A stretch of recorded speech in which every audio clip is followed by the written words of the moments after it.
Take a look at this video. Knife away, man! Help, put the knife away!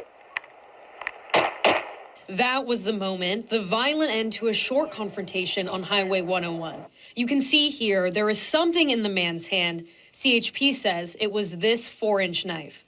Let's rewind and show you what led up to the shooting. In the beginning of the video, the CHP officer can be seen approaching the vehicle after it had crashed into a guardrail. Hey, man, you okay? You okay, man? The man exits the vehicle holding a knife.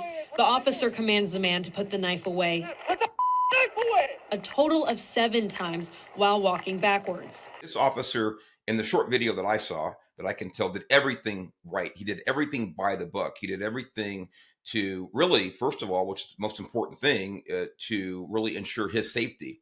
Then he goes up, and what's the first thing he's asking? Hey, are you okay? Are you okay?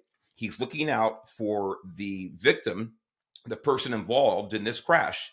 Really similar to the LAPD officers who responded. If you watched that video from last week, their first thing they did, they rendered aid. They thought this person had maybe a previous injury. They're rendering aid to this person and really looking out for that person's welfare first and foremost. This officer did the same thing.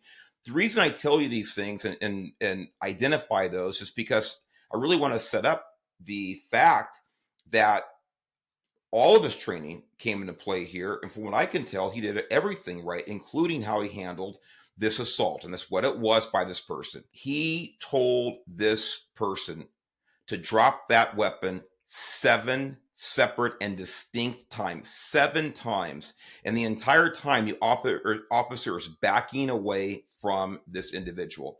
He's trying to put as much distance between himself and the assailant for both his own safety and the assailant's safety. If he can get that guy to calm down, to drop the knife, just to stop, maybe get some backup there, maybe get any number of other resources, maybe this person would still be alive today. The officer did everything he could with the time and the resources he had immediately at his disposal.